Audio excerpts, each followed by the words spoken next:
Empezar. Hola, Mauricio, muchas gracias. Muy buenas noches a todos. Esperamos y nos puedan ayudar con sus cámaras, igual para que no estemos aquí como que están, no están. Adelante, maestro. Muchas gracias. Muy buenas noches a todos. Estamos aquí transmitiendo en vivo y en directo desde INDECAG, una gran casa jurídica en donde se dan cita a grandes penalistas, jueces, magistrados y también especialistas en la materia. Hoy vamos a trabajar el juicio oral penal, ya entrando de lleno a la fase inicial. Es la etapa más visible, más estratégica, más exigente del sistema acusatorio. Aquí no gana quien se sabe más artículos, más jurisprudencias, más autores, sino quien sabe contar mejor la historia, una historia coherente, probada y defenderla bajo presión. Tienen que saber reaccionar ante varios imprevistos y vamos a ver cómo se estructura, cómo se litiga y cómo se gana un juicio. Empezamos evidentemente con la diapositiva que tenemos, la fase inicial, la instalación de la audiencia. En sesiones anteriores vimos los principios del proceso oral penal, vimos la teoría del caso, vimos todo esto en lo que se sustenta en las bases, ¿no? Y bueno, ahorita ya estamos de lleno en la instalación de la audiencia.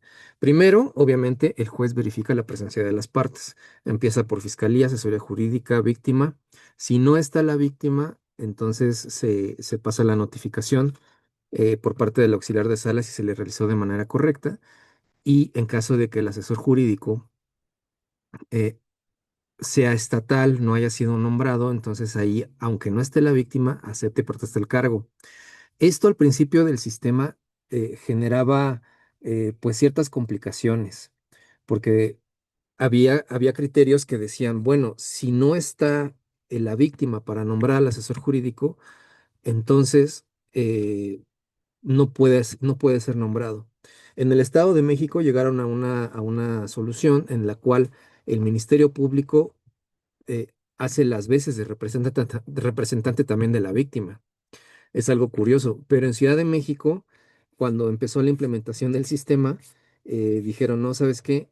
Aquí sí se pueden, el juez puede hacer que el asesor jurídico proteste el cargo aunque no esté la víctima presente, porque forma parte de sus derechos.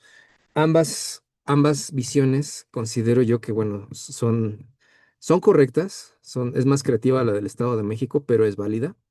Y entonces, después de eso, tenemos que pasa la mesa de litigación contraria, que es la defensa y el acusado. En esta etapa ya no es imputado. Técnicamente, bueno, pues ya es acusado la persona porque se formuló la acusación de manera formal durante la etapa intermedia, se emitió el auto de apertura a juicio y pues eso es lo que acontece, ¿no? Inmediatamente después, el juez le va a explicar de qué va a tratar el juicio, le dice que van a tratar las cuestiones de responsabilidad, pena, etcétera, que vienen en el 348 del Código Nacional de Procedimientos Penales, las cuestiones esenciales del juicio, señala la acusación. Esto quiere decir que el juez lee la acusación del Ministerio Público. Aquí yo recomiendo que en etapa intermedia siempre ustedes hagan la contestación. No se llama contestación de acusación, es el escrito del 340 del Código Nacional de Procedimientos Penales, en el cual señala que que el defensor podrá dar contestación a la acusación, eh, exponer sus medios de prueba, señalar vicios formales, etcétera. ¿Por qué digo que es buena idea hacer una contestación de acusación? Porque al principio el juez lee ambas.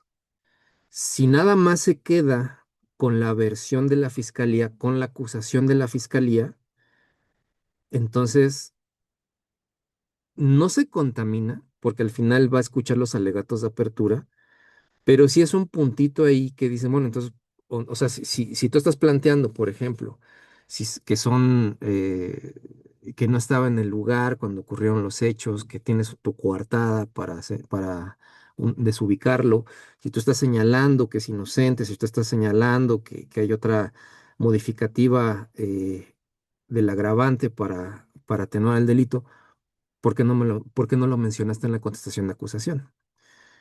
No lo dicen los jueces abiertamente, pero sí hay una cierta, yo he observado en la práctica una cierta incidencia de que se quedan mucho con la acusación. ¿Por qué? Pues normal. Pues es un documento que tienen escrito, que lo tienen ahí enfrente todo el tiempo y que se basan en eso es su guía de juicio. Es la teoría del caso de la fiscalía, lo que le va a dar la pauta para analizar todas las demás pruebas. Y si no, ustedes no hacen esa contestación con un texto contrario, desafiante o digamos, con su teoría del caso, pues le están dejando esta parte, cuando menos inicial, eh, la ventaja a la fiscalía.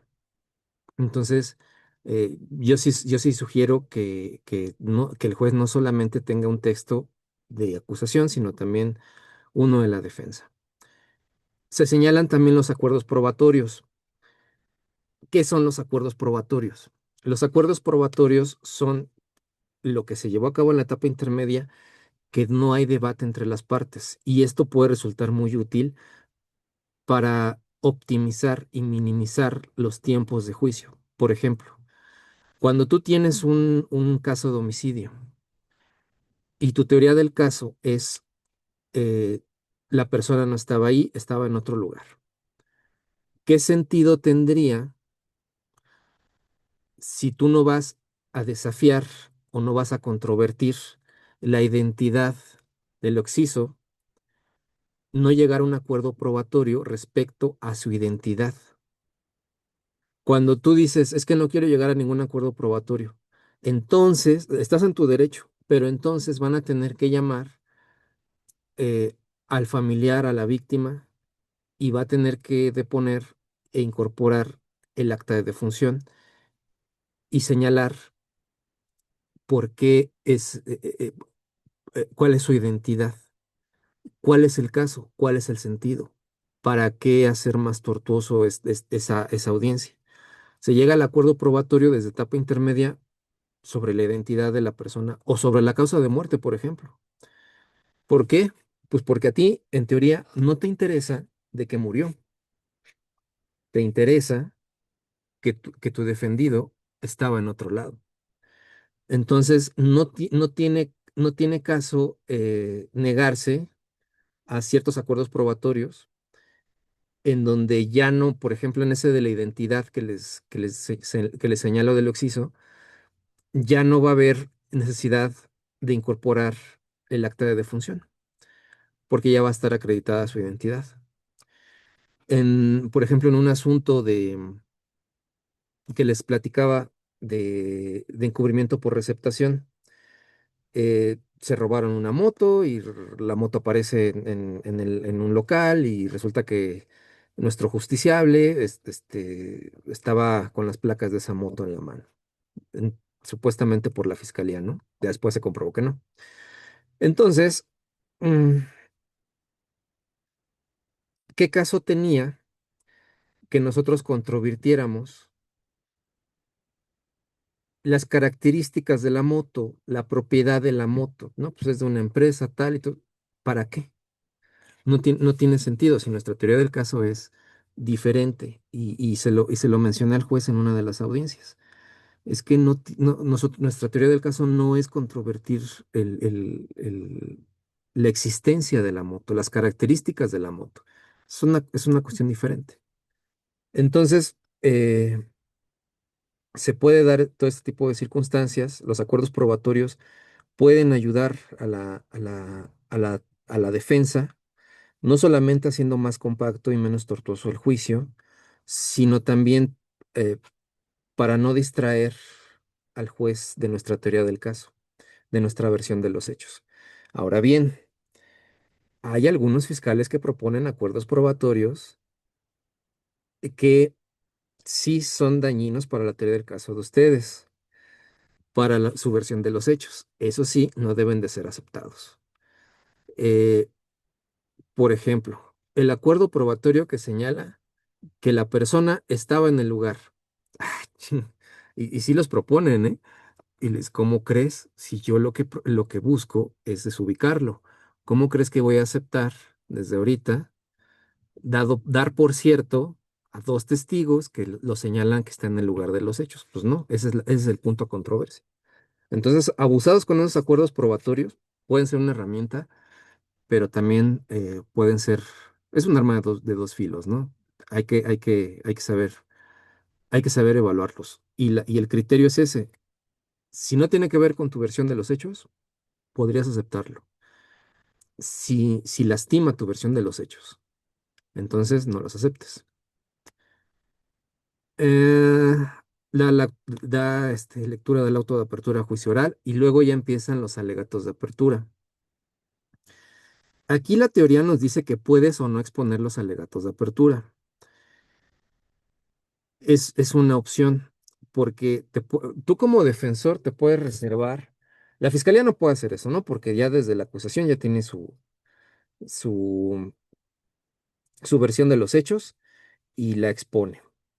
Eh, pero la defensa, en teoría, puede guardarse el derecho a los alegatos de apertura para reservarse de manera audaz, digamos, el revelado del contenido de las pruebas. Ahorita vamos a ver que el alegato de apertura no es una argumentación, es es una promesa probatoria, es algo expositivo. Va a venir, voy a probar, va a ser, usted se va a enterar, este testigo va a decir que estaba en otro lado, usted le va a creer, va a generar convicción. No puede ser un alegato argumentativo. Entonces usted se dará cuenta con mi prueba que la fiscalía está mintiendo en esto, en eso. O sea, es muy sencillo hacer un alegato de apertura. Es totalmente, es la promesa, es prometedor, es lo que vas a exponer. Entonces, yo sugiero que sí se realicen los alegatos de apertura en el 90% de los casos. Si te reservas, tú como defensor, a exponer tus alegatos de apertura, te- en la práctica realmente te estás arriesgando mucho a que no se te tome mucho en cuenta lo que vas a decir o lo que vas a exponer. No es buena idea. Y aquí, en este punto, hay que mencionar, existen dos tipos de defensa que se ven reflejados en el alegato de apertura. El primer tipo de defensa es activa. El segundo tipo de defensa es pasiva. ¿Cuál es la diferencia entre una defensa activa y una defensa pasiva?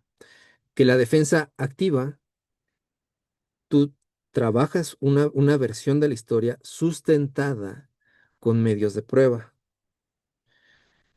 Recordemos la lógica aristotélica que te señala el tercero excluido. Puede ser tu versión, puede ser la fiscalía, pero no puede haber una tercera. El juez solamente puede elegir una de las dos. Y va a elegir una de las dos, la que mejor esté sustentada. ¿Cómo se sustenta? Con la prueba. Entonces, una defensa activa es bailada con tu versión de los hechos, con tu teoría del caso. Yo le voy a demostrar que son lesiones en riña. Ah, ¿cómo? Ah, pues porque tengo el testigo va a venir un perito que va a señalar las lesiones de ambos, que fueron contendientes y y que estuvieron de acuerdo de pasar del plano de la palabra a la obra. Entonces, se dieron esas circunstancias. Y la fiscalía te dice, no, no fueron lesiones en riñas, fue una ventaja que tuvo el activo sobre el pasivo cuando estaban en una pausa. No hubo intercambio de golpes, no hubo ese plano, ese cambio de plano de palabra a obra. Se aprovechó y lo agarró a traición. Entonces, ¿cuál es y tú cómo lo vas a demostrar? Ah, lo voy a demostrar con la pericial en criminalística de campo, con el certificado de lesiones y con mis testigos. ¿Cuál es la versión que prevalece? La que esté mejor sustentada. Eso es lo que causa convicción. Eso de la duda razonable, o sea, dicen los jueces, es que sí me causa duda de que a lo mejor sí es como tú dices. En la práctica realmente no se usa mucho eso o sea, sí existe el concepto, está en la teoría, pero más bien es convencimiento de una de las dos versiones. Eso es una realidad. O sea, se supone que los niveles eh, que se manejan, por ejemplo, en vinculación es, mientras existan indicios razonables, te voy a vincular, a menos que exista prueba de mayor calidad y que destruya o anule la versión de la fiscalía. Ejemplo, esa persona me robó. Ah, la fiscalía trae la declaración de la víctima. En 48 horas armó la declaración de la víctima. Armó la, la propiedad del teléfono celular con un recibo de pago digamos, de Liverpool. Eh, con eso tenemos objeto, y tenemos un testigo. La persona que lo venía acompañando. Sí, sí fue esa persona que está imputada. Ok. Con eso tendríamos suficiente para una vinculación. Ya después el daño psicológico, el daño, etcétera, eso es para investigación complementaria. Ahorita de mientras, en las 48 horas lograron juntar la propiedad, lograron probar la propiedad y el señalamiento. Con eso ya tendríamos nosotros suficientes indicios para una vinculación. Pero ¿qué creen? Que el imputado, eh, en la defensa del imputado consiguió una prueba de mejor calidad.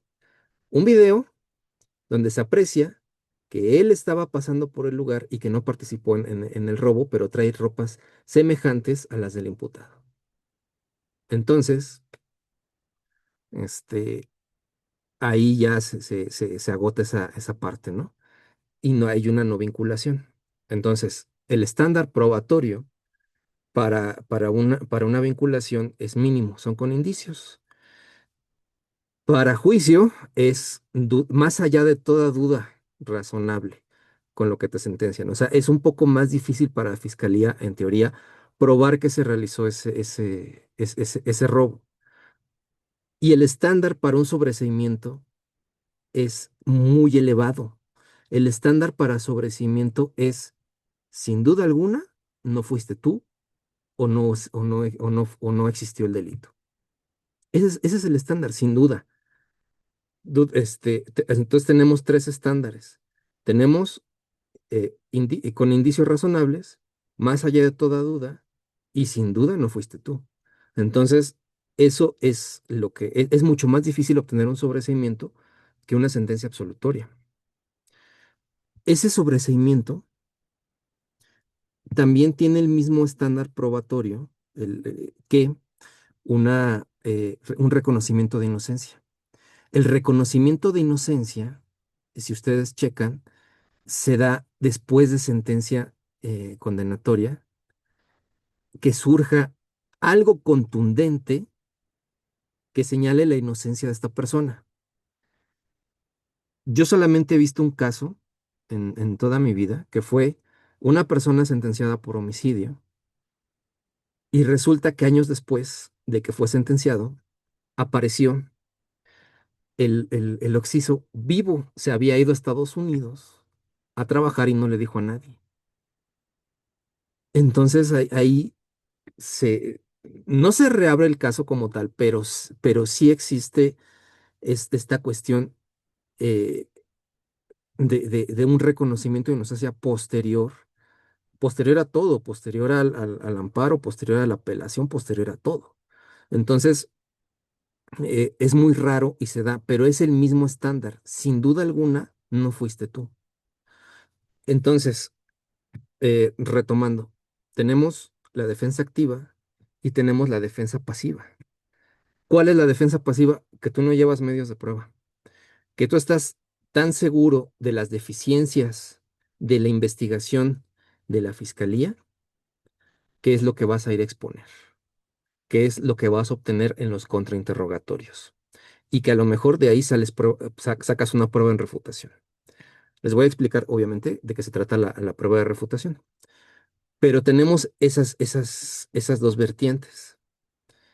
A ver, tenemos una pregunta en el chat. Alma R. Labastida. Maestro, y al asesor jurídico, ¿qué le corresponde cuando está con el MP? ¿Qué papel le toca en esta etapa? ¿En qué etapa te refieres, Alma? ¿En la de juicio? Sí, maestro. No, maestro, aquí en la que nos está usted explicando, o sea, va el MP y va el asesor jurídico.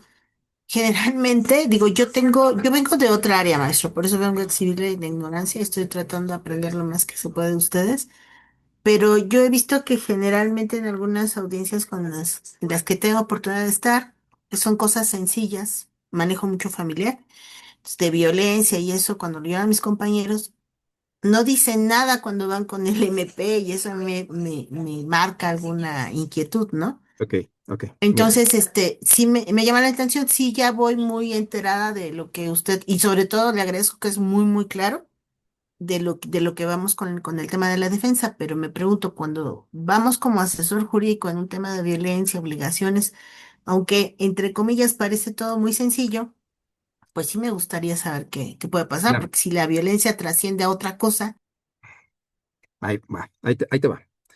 El papel del asesor jurídico en cualquier etapa, en la audiencia inicial, en la intermedia o en juicio, es representar a los intereses de la víctima.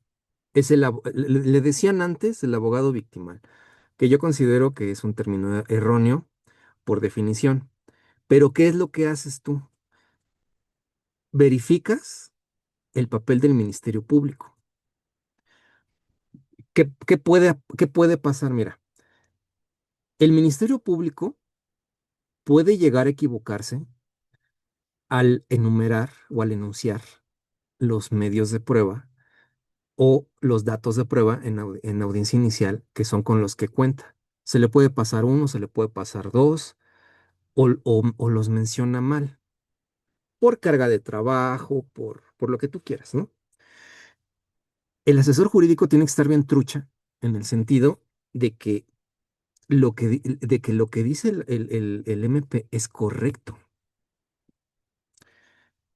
Y no solamente eso, como asesor jurídico, tú puedes suplir las deficiencias de la fiscalía. Si el fiscal no conoce bien la carpeta, tú puedes entrar al quite. Mira, te voy a poner un ejemplo.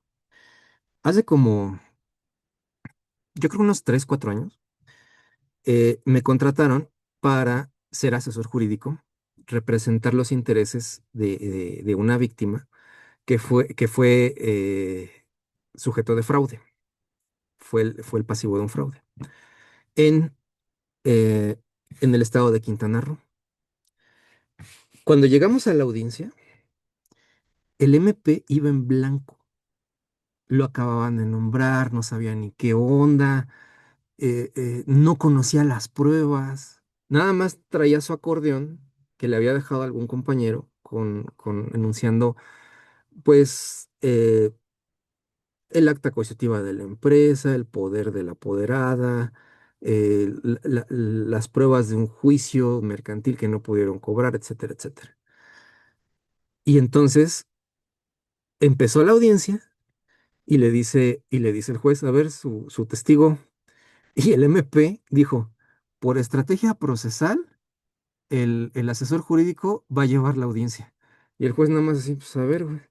Y entonces me la aventé como si yo fuera MP, todo el desahogo de todas las pruebas, de la incorporación, de todos todo, todo, todo, todo, todo, todo. Él nada más estaba así sentado haciendo nada. Ese es el papel del asesor jurídico. suplir las deficiencias, verificar el trabajo del Ministerio Público e incluso hasta proponer una clasificación diferente a la del fiscal. Lo único que no puede hacer el asesor jurídico es solicitar prisión preventiva. Existe una limitante para eso. Pero tú debes de estar bien trucha con todo. O sea, había otros casos, por ejemplo, en los que yo tenía que proponer, o sea, dice, a ver, empieza el MP con su exposición de sus datos de prueba, de la clasificación jurídica, quién depone, etcétera, ¿no? Y entonces cuando me dan el uso de de la voz, digo, en lo toral, en lo esencial, sí estoy de acuerdo con él. Sin embargo, yo no considero que se cumplimente a cabalidad el tal artículo, y yo considero que debe de ser otro. Y ya di mis razones de por qué. Entonces el juez dice, ah, ok, entonces Fiscalía propone un delito y asesoría propone otro. Entonces el juez ya lo empieza a pensar y dice, ah, bueno, pues entonces vamos a ver cuál de las dos, ¿no? Vamos a desarrollar la audiencia a ver cuál. Eso lo puedes hacer también, proponer una clasificación jurídica diversa a la de la fiscalía y lo tienes que argumentar. Ah, no, pues es que yo creo que el verbo rector del delito, pues es este, entonces yo creo que no es la hipótesis de la fiscalía. O sea, estás ahí como refuerzo, estás ahí no para decir Madiero, Madiero, estás ahí para realmente verificar estas situaciones. Y sí puedes suplir las deficiencias, claro. Tienes que ir preparada como si tú fueras Ministerio Público. Sobre todo cuando llevas una acción particular. Tú, como asesor jurídico, haces las funciones completas del Ministerio Público. Integras tu carpeta, integras tus entrevistas, integras tus documentales y vas y las expones al juez como si tú fueras el Ministerio Público y le formulas imputación al, al, al imputado. Esta acción penal por particular es una, es una, es una vertiente nueva de la reforma del año 2008. Ahorita me dices tu duda. Una reforma de 2008 donde el monopolio de la investigación del delito pues, lo tenía el Ministerio Público. Pero ahora se abre. El asesor jurídico incluso puede hacer actos de investigación por su cuenta y llevar él sus propios registros, su propia carpeta y hacerle descubrimiento a la fiscalía y hacerle descubrimiento a la defensa. ¿Qué es lo que generalmente vas a investigar tú? Cuestiones de la reparación del daño. Tú vas a proponer peritajes en trabajo social, ante la comisión de víctimas. Vas a proponer eh, los montos de reparación de daño. Vas a recabar eh, las recetas médicas, vas a recabar los informes, el expediente médico si hay lesiones. Si hay un occiso, tú vas a recabar los gastos funerarios, todo eso, y lo vas a integrar en tu propia carpeta. Entonces, respondiendo a tu pregunta de precisamente qué hace un asesor jurídico, pues puede hacer mucho, puede hacer muchísimo. Puede suplir las deficiencias del Ministerio Público, puede coadyuvar al Ministerio Público a hacer las solicitudes. Si le faltó algo al Ministerio Público, por ejemplo, en la audiencia de una audiencia intermedia que tuvimos la semana pasada, dice, a ver, es que, dice la fiscal, no se le debe de admitir el testigo a la defensa porque no nos corrió traslado a tiempo de la entrevista. Ok, asesor jurídico, abonando a lo que dijo la Ministerio Público, no solamente no entregó la entrevista en los tiempos y formas que señala el Código Nacional, sino que ese testigo resulta que fue nombrado abogado dentro de esta misma carpeta y las partes no pueden ser testigos porque ya están contaminadas y ya lo saben. O sea, complementas, das un impulsito más. Puedes hacer tus propias investigaciones, suples deficiencias, o sea, es muy extenso. ¿Sí, Alma? Maestro, de verdad que muchas gracias. No sabe toda la luz y el camino que me abrió. De verdad se lo agradezco mucho. No, al contrario, gracias por estar aquí. Ale, ¿qué querías preguntar? Yo quería preguntar si, en efecto, así como dices que pasó en la audiencia de aquí de Quintana Roo, Así es. si el Ministerio Público puede deslindarse completamente y decir, pues tú lleva la audiencia y tú, como si fueras el Ministerio Público, y si eso no en un momento dado sería un tema de reposición más Fíjate, adelante, porque bueno, si no sí. estuviera el Ministerio Público también, ¿qué pasa? Ah, no, el Ministerio Público tiene que estar presente. O sea, no se puede llevar a cabo la audiencia sin la presencia de las partes. Y una de las partes esenciales es la fiscalía. Ahí lo que pasó es que, y ahí tengo las audiencias. Si quieres, luego te las paso. O sea, ahí fue ahí me descosí, ¿no? Ahí me sentí MP. Y fue condenatoria. El justiciable apela. Y uno de los agravios fue ese precisamente que estabas diciendo.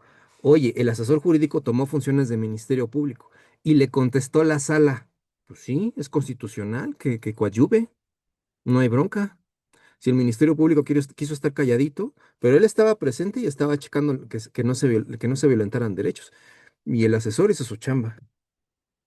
O sea, no hay bronca en ese sentido, porque en realidad el Ministerio Público no se deslinda. O sea, al decirle al juez que por estrategia procesal, mejor que sea el asesor jurídico el que haga los interrogatorios y todo, pues, no pasa nada, porque constitucionalmente y en el Código Nacional se acepta esta realidad. Ah, y además está presente en la sala. Eso sí, nunca faltó. Entonces, ahí yo la verdad no le veo problema. Y tampoco la sala lo vio. Entonces la sentencia quedó firme y pues ya se ejecutó y todo el show. ¿Sí, Ale?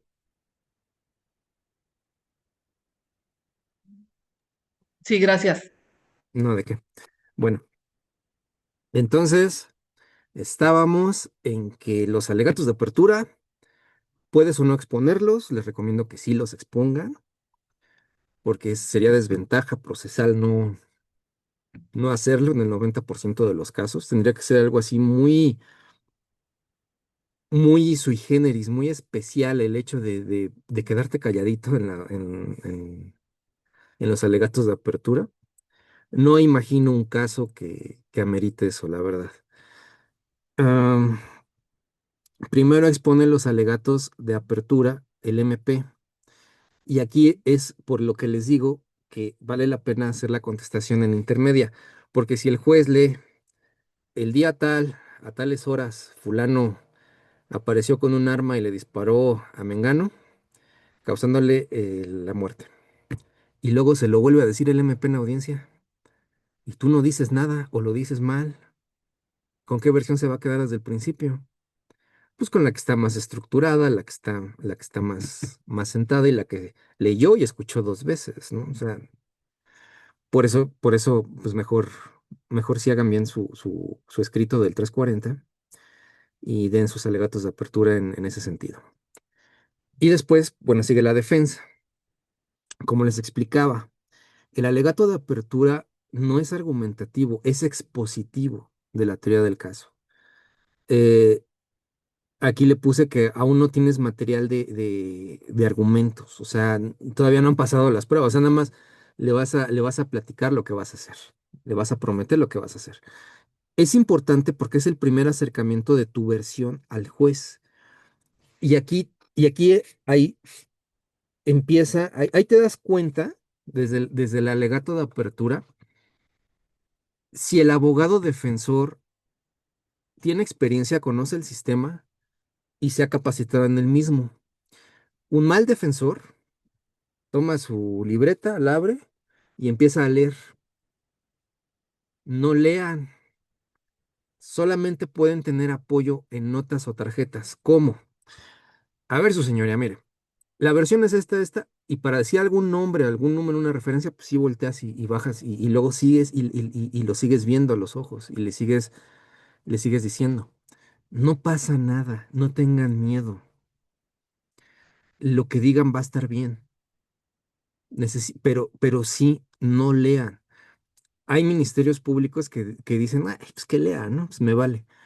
Pero si les toca uno bravo, señoría está leyendo que no lea y los va a meter en broncas, porque el juez va a decir, pues sí, no lee, abogado. Y si ustedes no llevan en su mente, no llevan en la cabeza su planteamiento que van a hacer y se apoyan mucho en la lectura, se ve mal, no es técnico y les pueden dar para atrás. Nada más se puede el apoyo así en notas.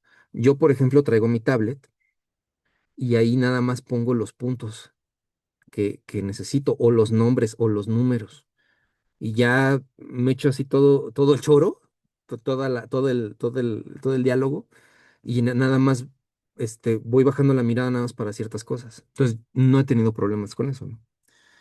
Ahorita van a ver algunos ejemplos de legatos de apertura. Y quiero que pongan atención en la técnica de cómo se hace, técnica de oratoria, cómo se hace. Cuando fue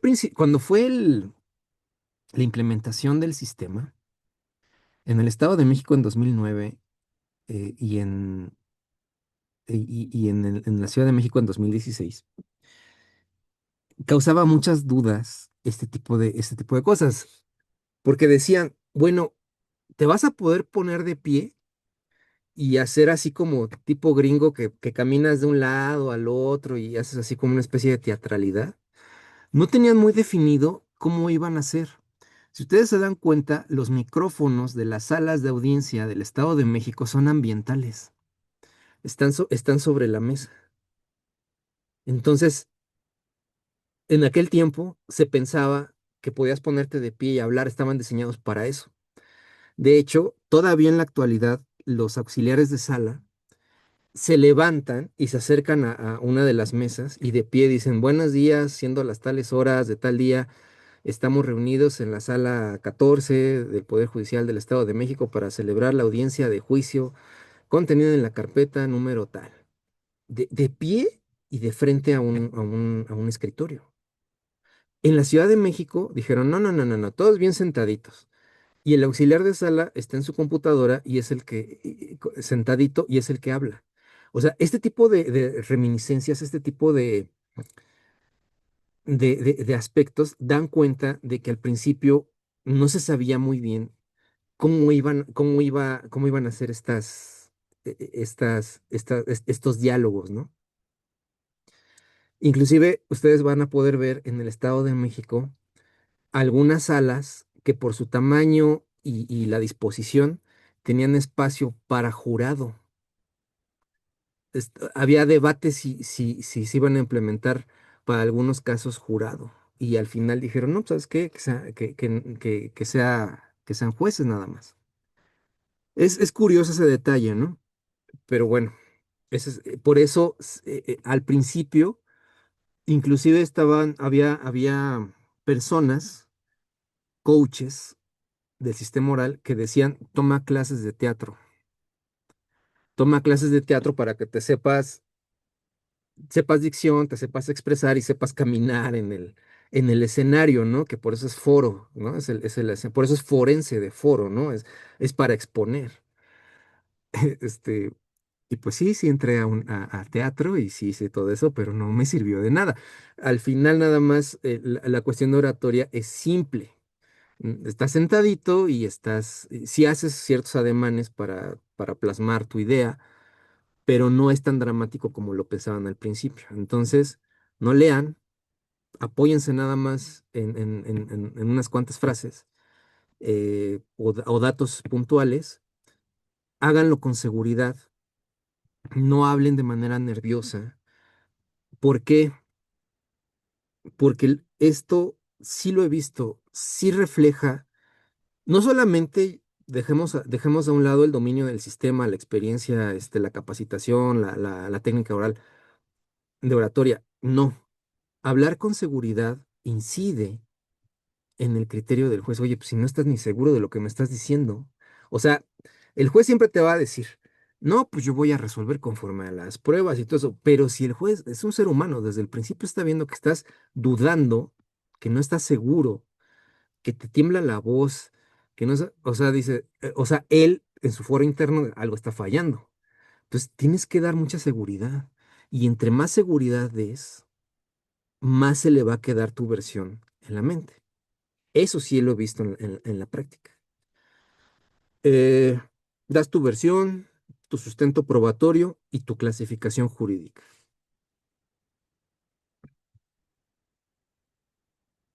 Ahora,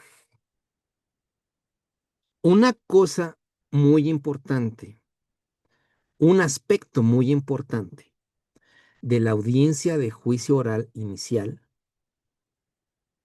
antes del alegato de apertura, es las incidencias.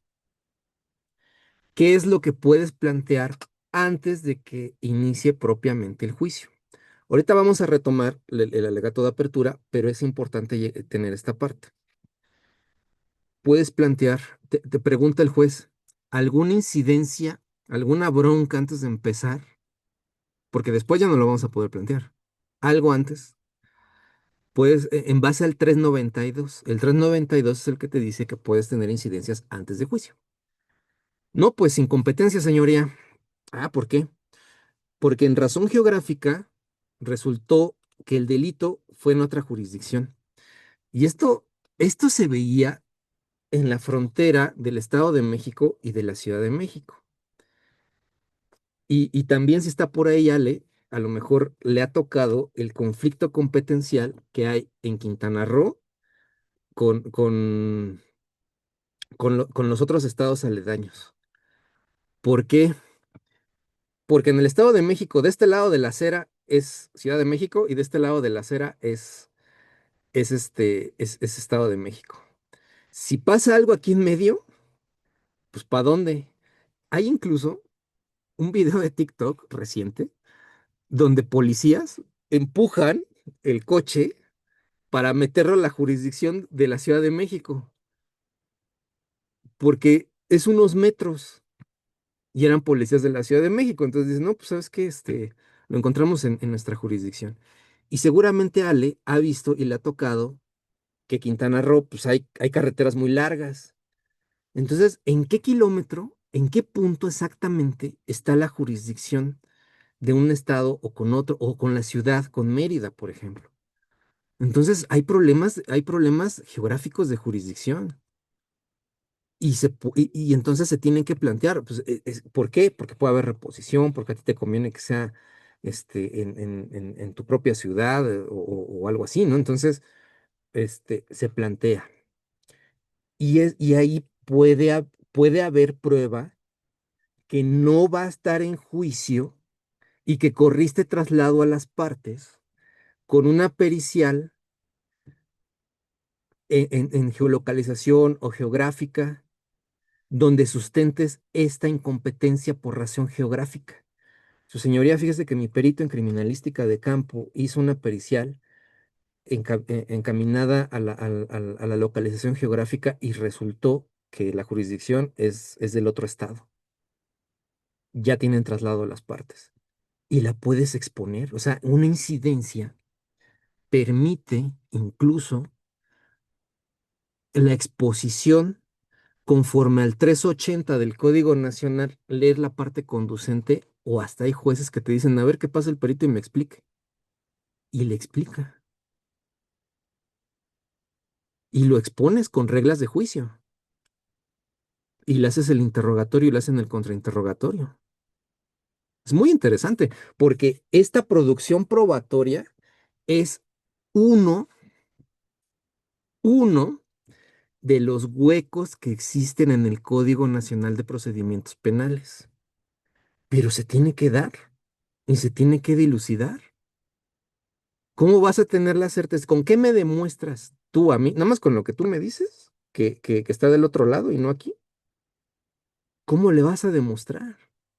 Bueno, pues con una pericial, ¿no?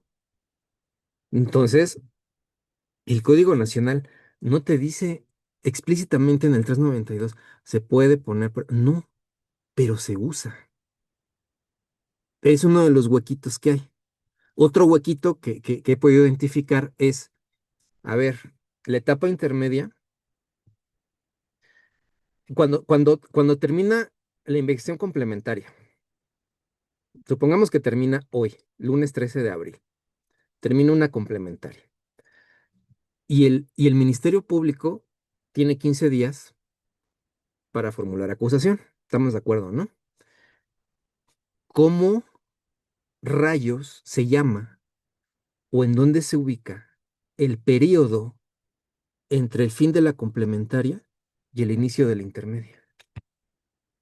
Porque el inicio de la etapa intermedia es la acusación por escrito. ¿Cómo se llama ese periodo? Es un limbo. Es un limbo, no está tipificado. ¿Y qué puedes hacer en ese limbo? Bueno, pues a lo mejor puedes solicitar la reapertura de la investigación por alguna cosa, pero es un limbo.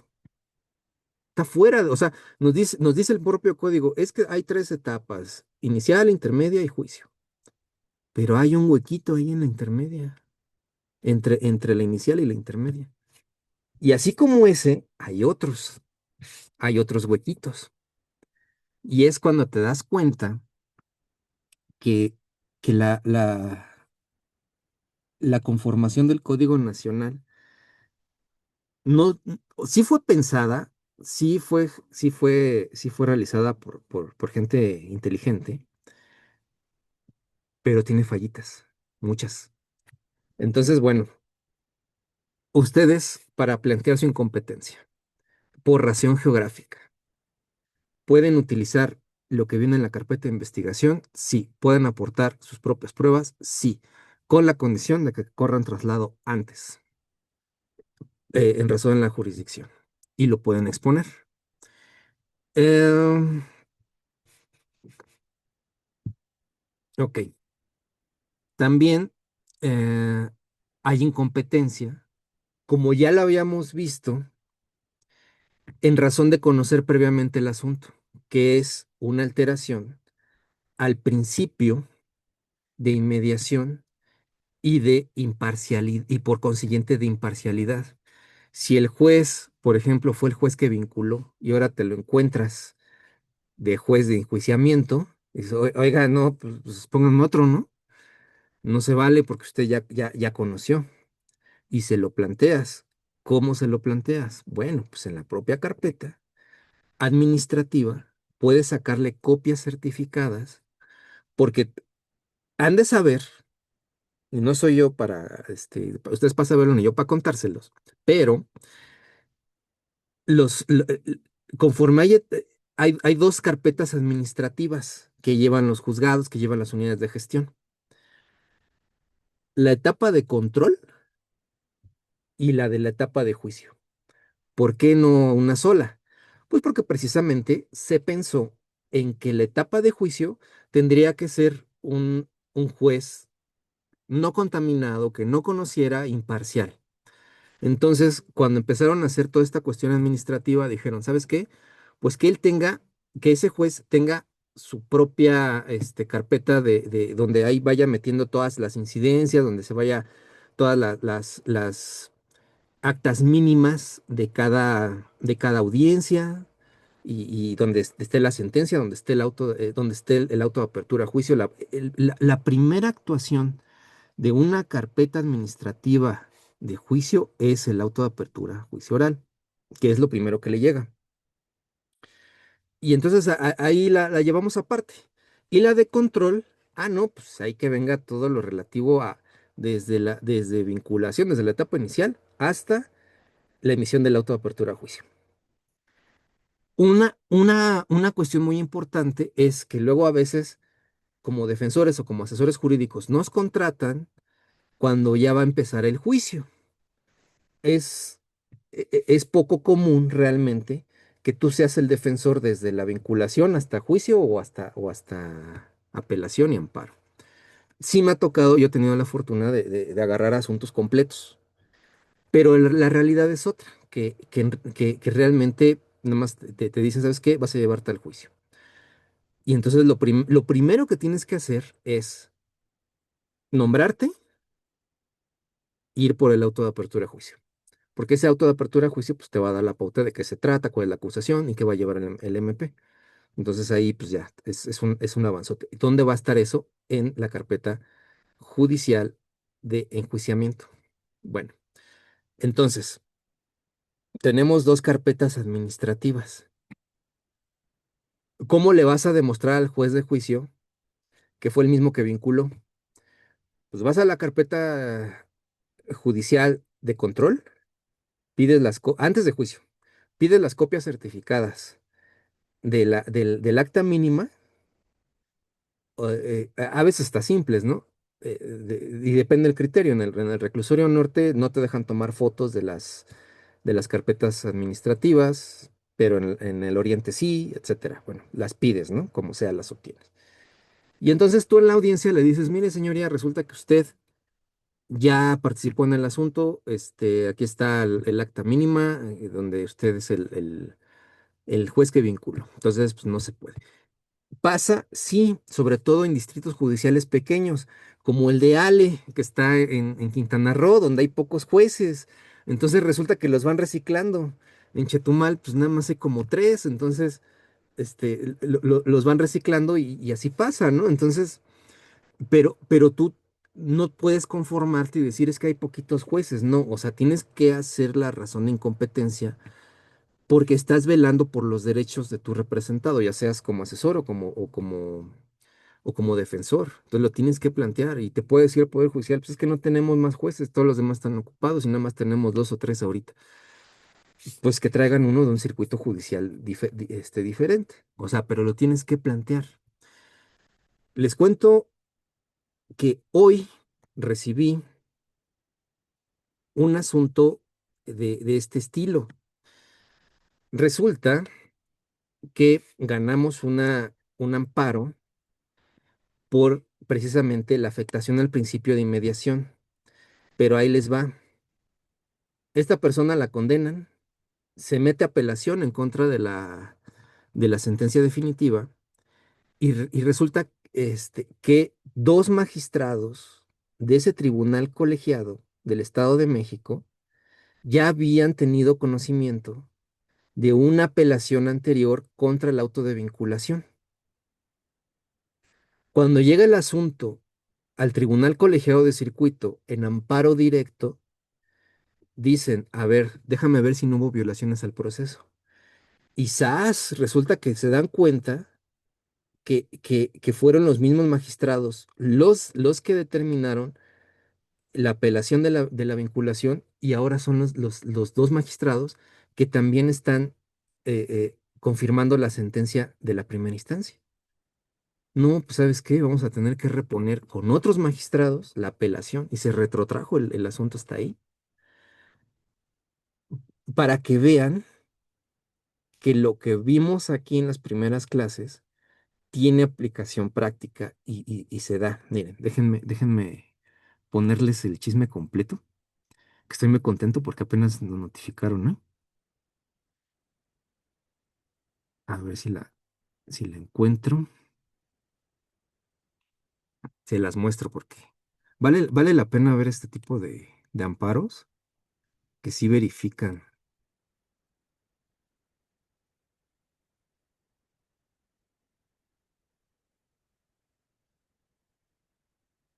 Miren, ya lo encontré.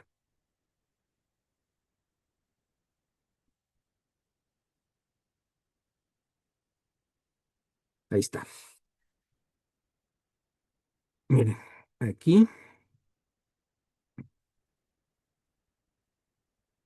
analizan todo. Estos eran mis agravios, que se violó el derecho, bueno, mis violaciones constitucionales, ¿no? Que se violó el derecho al quejosa defensa adecuada. Yo no llevé el juicio. Eh, una apreciación subjetiva de la víctima. O sea, dicen, ok, tú dices todo eso, pero ¿qué crees? Que hay una infracción al principio de imparcialidad en su vertiente objetiva y por tanto diverso de inmediación, lo que vimos en las clases anteriores. Y aquí ya lo explica. ¿Sabes qué? Estos dos magistrados, Verónica Carrillo y Alberto Tornero, fueron los que modificaron el auto de vinculación a proceso. Y entonces, y estos mismos son los que intervienen durante el proceso en etapas previas de enjuiciamiento, no pueden intervenir sobre el fondo del asunto. Y principio de imparcialidad e inmediación. Y van para atrás, ¿no? Cuando uno más de las personas magistradas de atribución no se declara impedido, ellos tenían que haberse declarado impedidos. Y pues conceden el amparo. La justicia de la Unión ampara y protege este, para que vuelvan a checar para que vuelvan a hacer esa apelación. Por eso esto viene a colación precisamente por la incompetencia. Ellos eran incompetentes y es una incidencia que también se puede dar en juicio. Entonces, abusados con eso, ¿eh? También puede ser incompetente un juez porque resulta que es familiar. ¿Sí, Ale? En este amparo que nos acabas de mostrar, este amparo ya había acontecido el juicio, o sea, ya habían dictado Sí, sí, una sí, sentencia. es amparo directo. O sea, ya habíamos pasado la primera parte, que es el juicio, la primera instancia, ya se había condenado, hicimos apelación sobre la sentencia definitiva, ahí fue donde repitieron estos magistrados su papel, que también habían actuado en la vinculación, confirman la sentencia y luego nos vamos al amparo directo, que también es un tema de este curso. Vamos a ver cómo plantear una apelación sobre sentencia definitiva y vamos a ver cómo se plantea un amparo. Y si quieren, les puedo poner este amparo, cómo lo redacté y esta resolución, cómo salió. Entonces, se los mando de una vez al chat.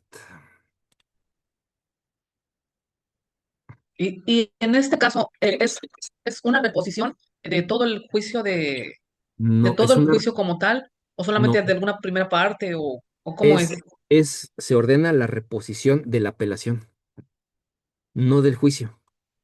Donde existió la ilicitud, donde existió el afectación a la inmediación e imparcialidad, fue en la apelación de sentencia en la apelación contra la sentencia condenatoria, de sentencia definitiva.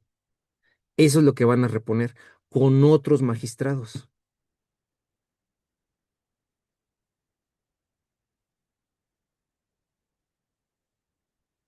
¿Sí, Ale?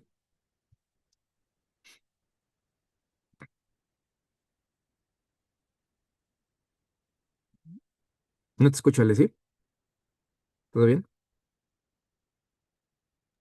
Es que se me corta, Ok, ¿sí, sí perdón, escuchaste? estaba en un lugar donde no tengo ¿Sí, sí comunicación. escuché? Entonces, solamente es a la parte de la apelación, ah, o sea, Ajá, no, hasta ajá, van a reponer la apelación, porque la violación procesal se dio en la apelación.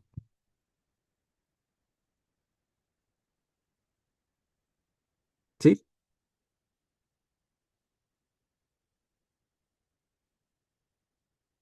Bueno, creo que Ale tiene problemas con su conexión. Ahorita que se restablezca, pues ya. Bueno, Doctor, buenas noches. sí, buenas noches. Soy Diana Peralta.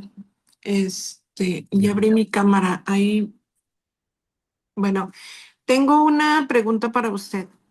Sí, Eh, acaban de llegar con un asunto donde a la persona que me está buscando para que le represente le habían acusado de un delito en autor y participación. Ujú, Y resultó que la imputación se la hizo la Fiscalía en autor y participación, ujú. pero luego la acusación la hizo como autora, como parte autora solamente. Y así se fue el proceso. No lo advirtió la defensa que tenía anteriormente. Ya llegaron a juicio. En la primera audiencia le renunció y pues ahorita me están viniendo a ver.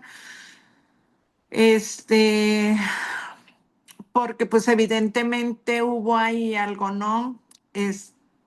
Hubo una imputación como autora y como partícipe.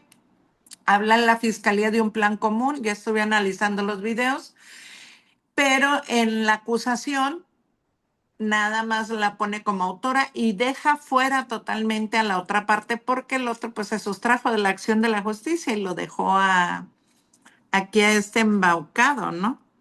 Ujú. Entonces, ya están en la audiencia de juicio y ahorita la fiscalía desahogó sus órganos de prueba. Procede un incidente por violación a derechos fundamentales, por una inadecuada defensa, por No, este, mira, chécate la ley de amparo, el 173, toma nota, ajá, 173, apartado B, fracción decimoctava de la ley de amparo, es el apartado donde hay violaciones graves al proceso, al proceso penal oral, porque el apartado A es para el proceso escrito, el apartado B es para el proceso oral de ese 173 de la ley de amparo. La fracción decimoctava te refiere que la acusación es la base para una sentencia. No puede cambiar. Si la fiscalía no te comprueba la participación o no forma parte de la acusación la participación y lo quieren enmendar, es una afectación grave al proceso. O sea, a ver, a ver, a ver, a ver, mira, más despacio. en un principio, vamos a ver, en un principio, en la vinculación a proceso, refieren autoría y participación. ¿Estás en la Ciudad de México? No, en Veracruz. Ok. Tienes que checar en qué artículo de tu Código Penal, de la ley sustantiva, están las variantes de la participación. Casi todos los códigos penales, o más bien todos los códigos penales del país, señalan autor, autor material, coautor material, y de ahí se deslindan los demás, ¿no? El auxiliador, etcétera. Ujú, Entonces, si la vincularon como coautora material, porque me refiero es que son dos sujetos, ujú, pero ya para la acusación no está esta cuestión de la autoría y no lo hizo ver el Ministerio Público como un vicio formal, que para mí no es un vicio formal. Ahí lo que debe haber pasado es que el juez debió advertir esa situación, anular conforme al 97 del Código Nacional de Procedimientos Penales esa acusación. Esto es lo que debió haber pasado, ¿no? Porque hay una afectación a derechos fundamentales. Tú tienes derecho para poderte defender a que tu vinculación y tu acusación estén bien hechas, bien redactadas, que tengan autoría y participación y la persona que te acusa y que nomen juris delictis tiene, o sea, qué artículo del Código Penal considera la Fiscalía que se adecua la conducta delictiva. ujú, Pero si le falta algo de este caminito que te acabo de decir, hay una afectación al derecho de defensa porque no sabes con qué te vas a defender. Ahí el juez lo que debió haber hecho en intermedia es, a ver, Fiscalía, tu acusación no trae participación y eso es una afectación ujú, tanto del derecho del asesor jurídico de la víctima a través de su asesor jurídico, porque pues, no le vas a poder reparar el daño, porque si esto se va a juicio, va a haber una bronca, y no le estás cumpliendo el derecho de defensa para que sepa contra qué defenderse en ese momento imputado. Lo Decla- dejó como autora la, la- la de- solitaria.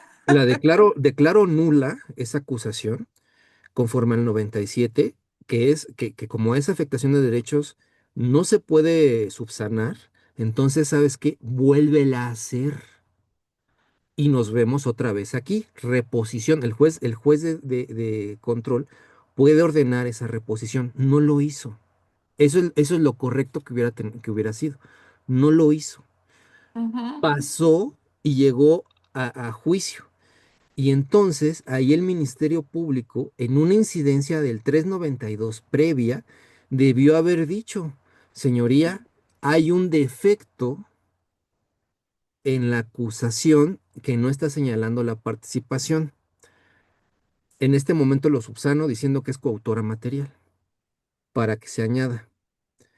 Entonces el juez le puede haber dicho, ¿sabes qué? Si te acepto o te puedo haber dicho, no, yo ya no puedo cambiar el auto de apertura a juicio oral, ujú, porque un homólogo, yo no puedo cambiar las determinaciones de un homólogo y el juez de control y yo estamos en el mismo nivel de primera instancia.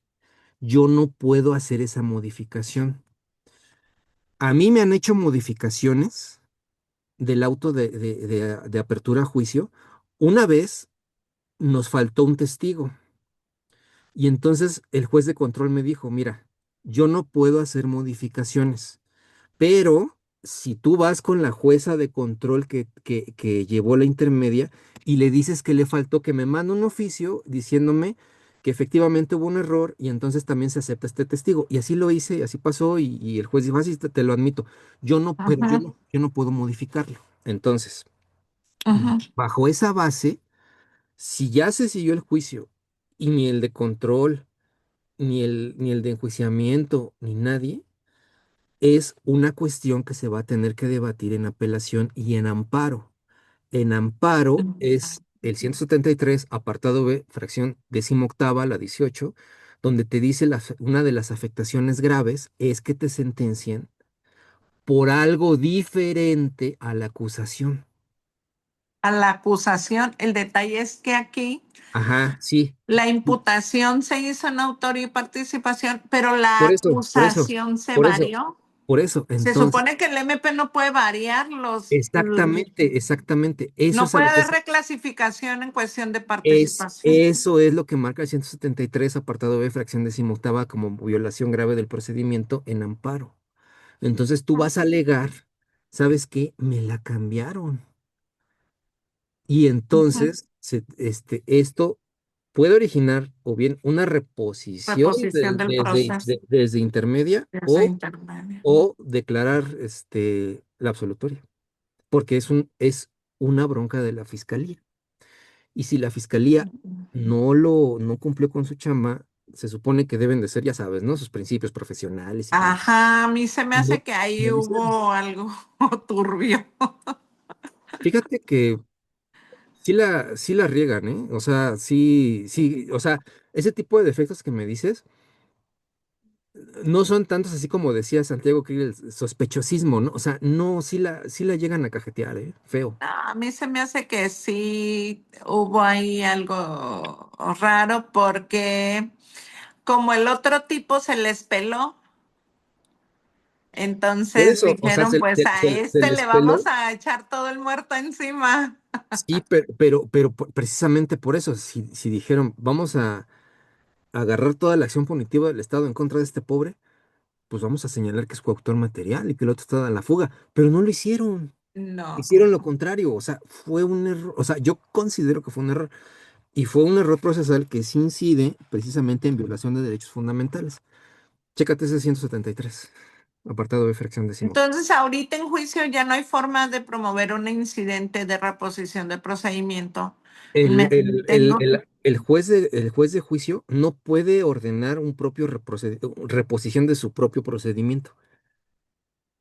Pero estamos hablando de que todo pasó en la intermedia.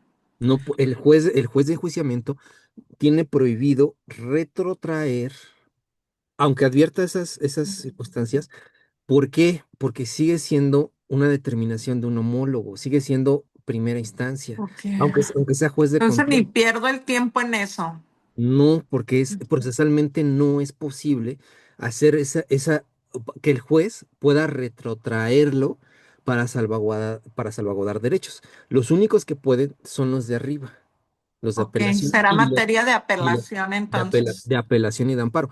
y de Pero amparo en su caso. menciónalo en los alegatos de clausura, menciónalo para que al final Sí, sentar el precedente, ¿no? pueda valorarse. Porque acuérdate que, que hay un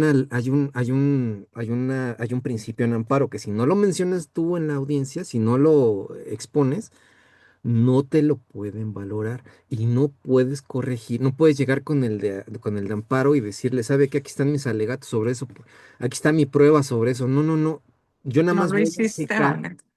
ajá, exacto, yo nada más voy a checar lo que hiciste en la audiencia. No lo Ujú. dijiste, ya te fregaste.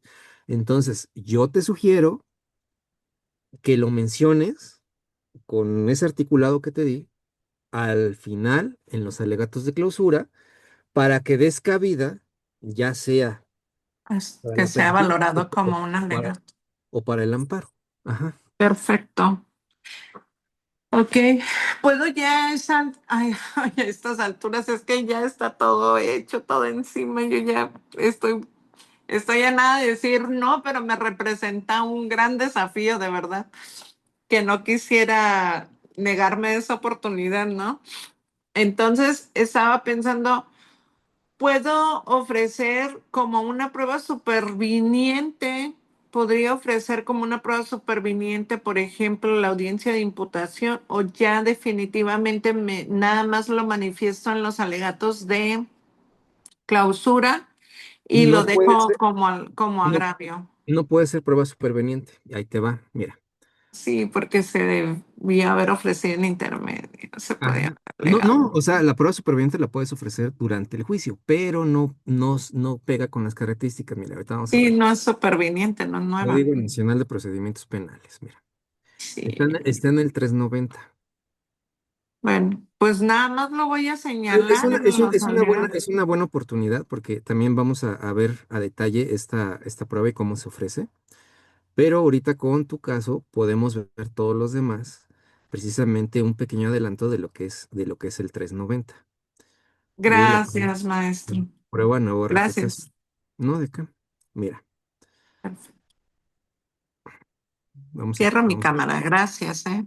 Es que sí, estoy trabajando aquí, pero lo estoy escuchando. Muchas gracias. sí. Aquí está. Todos alcanzan a ver el 390. El 390 te permite exposición probatoria que no habías metido tú en intermedia. Es, es producción en juicio. Eh, yo tengo el concepto, y vamos a ver más a detalle esto de la prueba, que el concepto de prueba para defensa y asesoría jurídica es como una pirámide. La base es la etapa inicial, la investigación complementaria, y se va cerrando hasta llegar al pináculo que es este juicio. ¿A qué me refiero con ese esquema piramidal? Que tienes toda la facilidad y todos los medios en etapas iniciales para solicitar actos de investigación del Ministerio Público, para ofrecer, para tú contratar a tus propios peritos, pero se va cerrando, se va cerrando. Si llegas a intermedia sin haber preparado antes la prueba, se va cerrando. Hay muchos jueces que no te la admiten, a pesar de la jurisprudencia 2025-607, que dice que puedes llegar a intermedia a ofrecer pruebas, ¿no? Aunque no las hayas puesto en la contestación del 340. Entonces, se va cerrando. Y en juicio, teóricamente, es nada más la exposición de las pruebas que ya se recabaron en la base y en las etapas anteriores. Pero resulta que el derecho a la prueba, que viene en el 20 Constitucional, apartado B, fracción cuarta de la Constitución, no te dice que hay una temporalidad para hacerlo. El derecho a la prueba persiste y la única limitante constitucional es su pertinencia. Y ya vimos que es pertinencia, qué tanta relación directa o indirecta tiene con el hecho. Bueno, puede generarse prueba en juicio, sí, y este es el artículo 390, medios de prueba nueva y refutación. Párrafo primero del 390 es prueba nueva, párrafo segundo del 390 es prueba de refutación. Aquí, Diana nos dice, es que podría yo ofrecer como prueba, como prueba superveniente, prueba nueva, la copia certificada de la audiencia inicial, donde se dé el auto de vinculación que dicta el juez con la participación. Y vamos a ver, el tribunal de enjuiciamiento podrá, es potestativo del juez, conforme a su valoración, ordena la recepción de medios de prueba nueva, ya sea sobre hechos supervenientes o de los que no fueron ofrecidos oportunamente por una de las partes, siempre que se justifique no haber conocido previamente su existencia. El auto de vinculación, ¿cómo vas a justificar que no lo conocías? No se puede. No puede ser prueba nueva porque todo el mundo sabía de esa clasificación. Bueno, ¿qué sí es prueba nueva? Que no se conocía su existencia.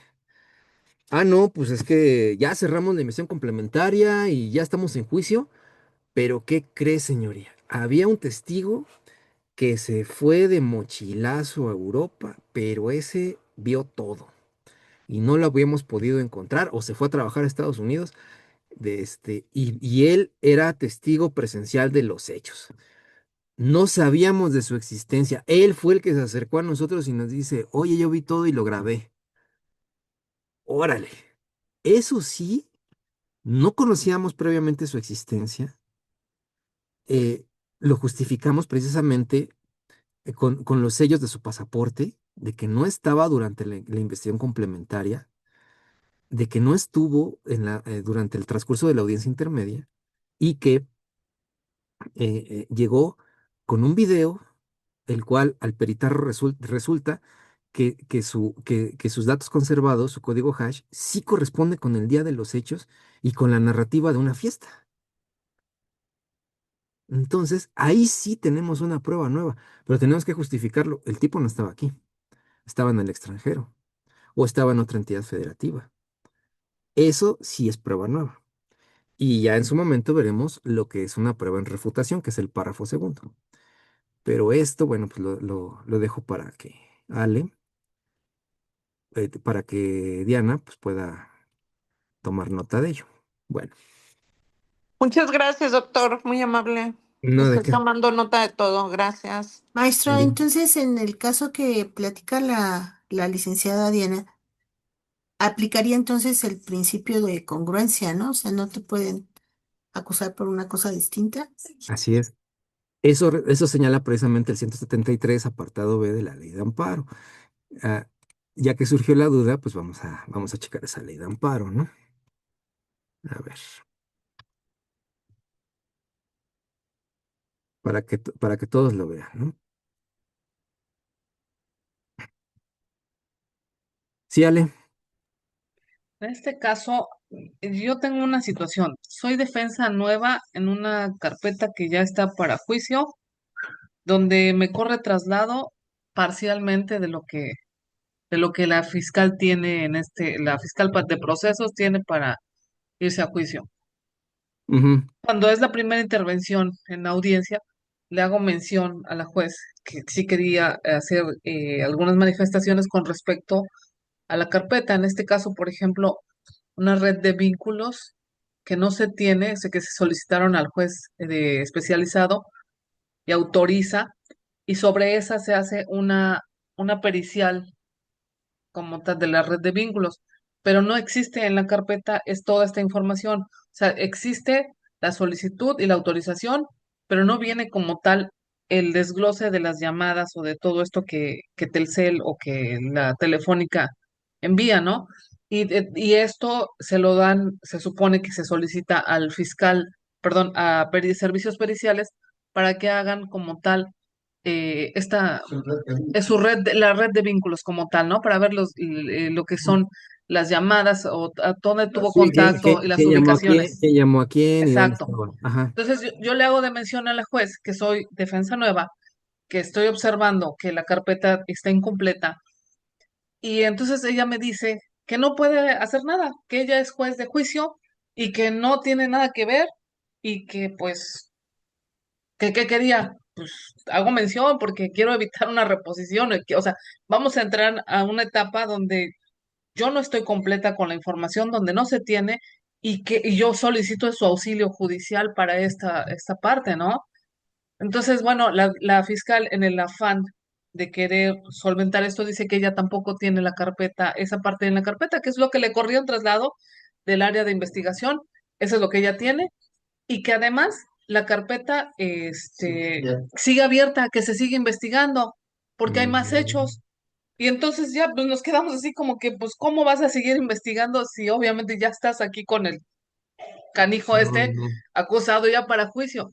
Entonces, lo que me llama la atención es que yo que tenía que haber hecho con la juez, o sea, yo le estoy solicitando su auxilio para esa parte, para que la carpeta que tiene la fiscal y con la que existe originalmente que no se tiene, porque me obligaba que me decía, a ver, si la tiene o no la tiene. Le digo, a ver, su señoría, sí tengo la carpeta, pero bajo el deber de lealtad que nos ocupa, contra lo que ella tiene, aparentemente sería lo mismo, pero contra la que existe. Y ahorita lo que acaba de mencionar, que se sigue investigando y que ya hay más hechos, pues entonces no tengo nada, ¿no? Mira, Entonces, mira. vaya, me dice, vaya y busque en procesos o vaya a donde está la carpeta original y pida que le corran traslado. Pero yo lo que quería es que ella obligara a esa parte para que tengamos esa misma información, ¿no? Una pregunta, ¿es jueza del bienestar? Sí, sí, es una Sí, chamaquita, sí. sí, sí, ya me imaginaba. Mira, eso me ha pasado a mí en audiencia, que precisamente pues te nombran para llevar el juicio y todo, y hay una serie de videos y hay cuestiones que no tienes. Con la jueza Norma en el Reclusorio Oriente de la Ciudad de México, le digo, oiga señoría, pero es que no me han corrido atrás los videos. ¿Cómo que no te han corrido atrás los videos?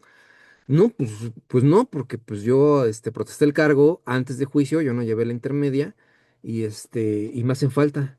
Y volteé así ver toda, ¿cómo que no le ha corrido traslado? Córrale traslado, ahorita pónganse de acuerdo para que te lo dé. O sea, eso hace precisamente pues, un juez de carrera judicial, ¿no?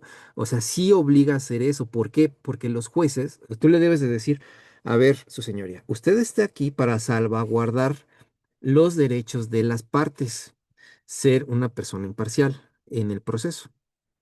Si yo le estoy diciendo que hay una afectación a mi derecho de defensa, usted tiene la obligación, y por ahí le buscas el articulito, que no me lo sé ahorita, de salvaguardar mi derecho. Y uno de esos derechos es precisamente derecho al descubrimiento probatorio.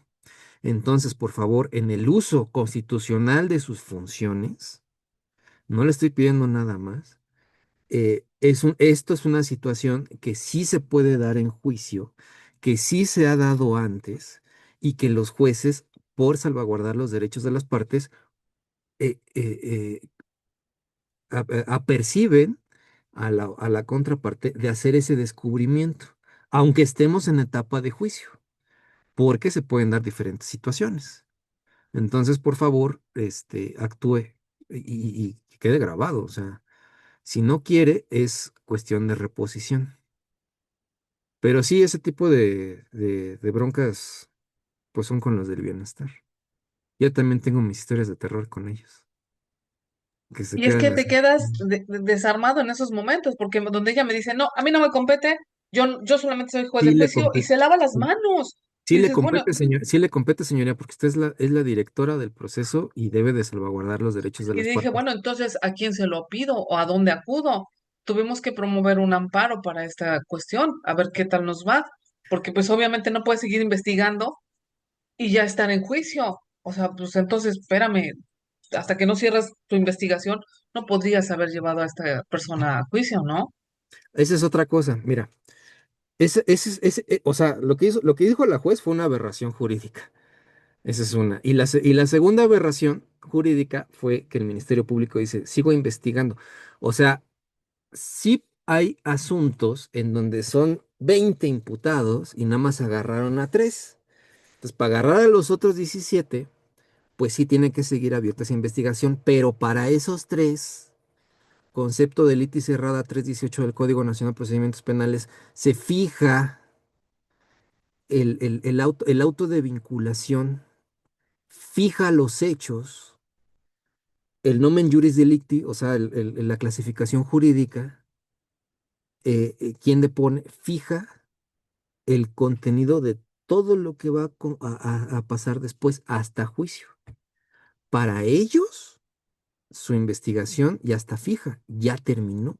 Lo que juntó al MP en complementaria, tuvo chance de hacerlo en complementaria. Y esto tiene que ver con un caso en Estados Unidos que de ahí obtenemos nosotros el concepto del árbol envenenado. El Estado tiene un límite de investigación. No se puede ir al infinito, o sea, no te puede estar investigando durante años, porque determinaron en la Corte Suprema de Estados Unidos, en el caso Lumber no sé qué, por ahí lo tengo apuntado, que, que se tiene que haber límites al poder persecutor estatal. No pueden estar ahí nada más hasta el infinito, tienen un límite. Ese límite en nuestra legislación es la investigación complementaria. El MP puede después en juicio meter prueba de refutación y prueba no, sí, pero está dentro de los parámetros del Código Nacional. Pero decir que van a estar investigando, investigando, pues no. Ahora, estas pruebas se supone que desde la intermedia quedan, ¿no? O sea, ¿cómo llegaste a esta etapa en juicio si eso ya debería de estar más que completo, ya debería de estar en la carpeta, ¿no? O sea, Sí, esas claro. son las cuestiones que me llaman la atención y que, pues ser novata en esto, sí me aterrorizan un poco, ¿no? ¿Por qué? Porque, pues, ¿cómo combates eso, ¿no? Con un juez del bienestar Es, y sí, sí, sí. No, y es que esos cuates son de plano, o sea, no, no, no, no. Mira, uno como abogado, tienes que tener pleno conocimiento y la teoría de lo que se puede y lo que no puede hacer. Esta Ministerio Público que dijo, es que yo lo voy a estar investigando hasta el final de los tiempos, no, cabrón, eso no se puede. Eso es totalmente inconstitucional y tú le puedes sacar el 321. ¿Sabes qué? Es que los límites, o sea, tienes dos límites. El primero es el 318 donde se fija la litis, los hechos, la clasificación jurídica, y sobre eso te vas a ir y tienes chance de 6 meses para investigar sobre eso y hasta ahí, cabrón. Hasta ahí, ¿no? O sea, no, no, no, no, no puedes avanzar más allá, ¿no? Y eso precisamente surgió del derecho anglosajón, precisamente de Estados Unidos, donde dijeron, es que no puede ser. El caso de que les refiero es de un señor que tenía una empresa maderera y estaban sospechando que tenía onda. Esto fue en los años 30, 40, y empezó la fiscalía empezó a hostigarlo, ¿no? No le encontraban nada y seguían y seguían y seguían. Hasta que de plano la Suprema Corte dijo, no, sabes qué, es que no puedes hacer eso, no puedes, o sea, si ya trataste de formular la imputación y no lo encontraste, y ya se agotó todo, no puedes irte hacia el infinito a estar este, investigando a una persona. Hay límites para el Estado, que precisamente son características propias de un Estado democrático de derecho, los límites al Estado. Y eso viene desde la Revolución Francesa de 1789, donde se dan dos regímenes de libertad. Se da el régimen de los particulares, lo que no está prohibido está permitido, y el límite estatal. Tienes que cumplir lo que estrictamente la ley te diga. Esos dos regímenes libertarios, o sea, un servidor público, hasta donde le diga la ley, no puede sobrepasar eso porque tiene el límite. El Estado se entiende que es un leviatán, como lo decía Thomas Hobbes, o sea, es un monstruo. O sea, se ensaña contigo y te destruye como persona. O sea, por eso debe de haber controles y supervisiones y un límite estatal. No al infinito. Lo que dijo la MP es una aberración, o sea, totalmente. Y no se vale. ¿Sí, Ale? Ahora, otra cosa, en el caso de cómo fueron obtenidas las pruebas, tú ya no puedes en este momento de juicio hacer valer eso. Digo, lo digo porque lleva un video, lleva cuestiones que fueron, o sea, que dices, bueno, entiendo que la defensa que tuvo esta persona, pues fue nefasta y que no hizo lo que tenía que haber hecho en la etapa intermedia. Entonces, llegaron así, llega hasta con un video grabado caseramente, haz de cuenta, yo aquí ahorita me pongo a grabar de la computadora y luego me aparezco como testigo, pero digo que no quiero ser que me nombren, que no sepan mis datos, que sea anónimo, pero sí quiero manifestar que aquí está el video y lo tomé de mi computadora y pues lo aporto como prueba. No dice cómo fue sacado, ni de dónde, ni... Permíteme.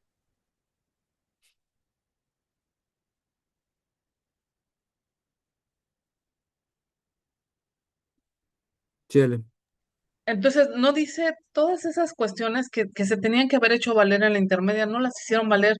Y ahorita ya en juicio, digo, bueno, yo lo quiero alegar, pero pues entonces ya no sé cómo, por dónde, y si va a ser tema quizás ya Sí de puedes alegar, interrogatorio o... ajá, mira, sí sí puedes alegar prueba ilícita en juicio. Las violaciones a derechos fundamentales no solamente, o sea, también no es un límite, o sea, no tienes el límite hasta intermedia para señalarlas. En juicio también.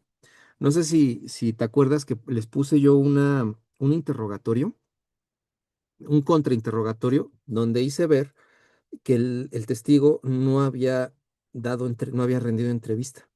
Nada más había un informe de un policía.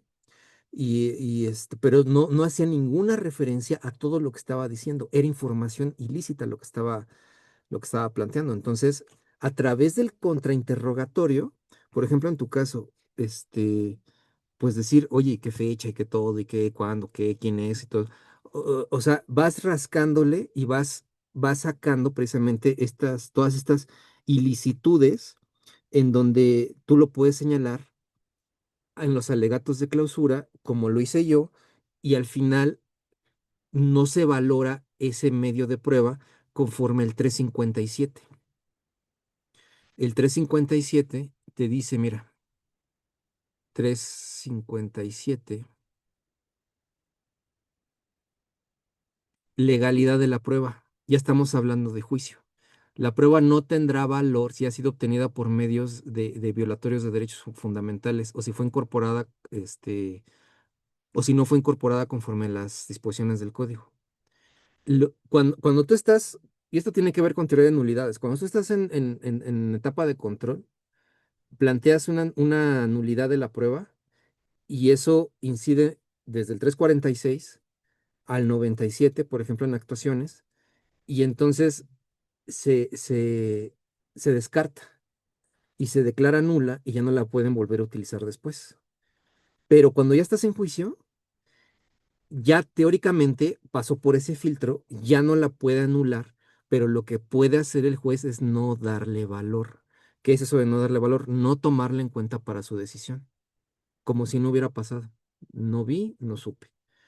Esa es una especie de nulidad, porque si tiene valor cero, pues está nula, ¿no?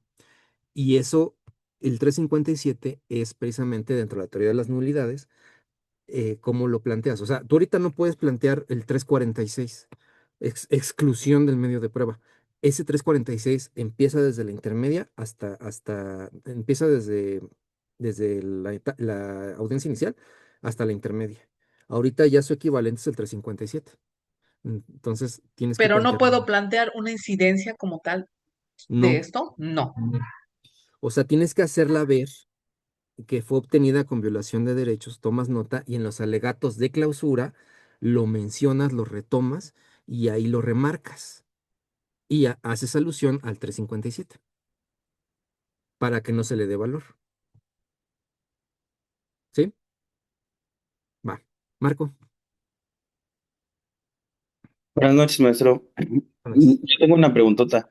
Sí. Tengo un asunto donde ya venció la investigación complementaria Ujú. y la asesoría jurídica quiere incorporar un dictamen psicológico, pero llegó después de haber cerrado la investigación complementaria.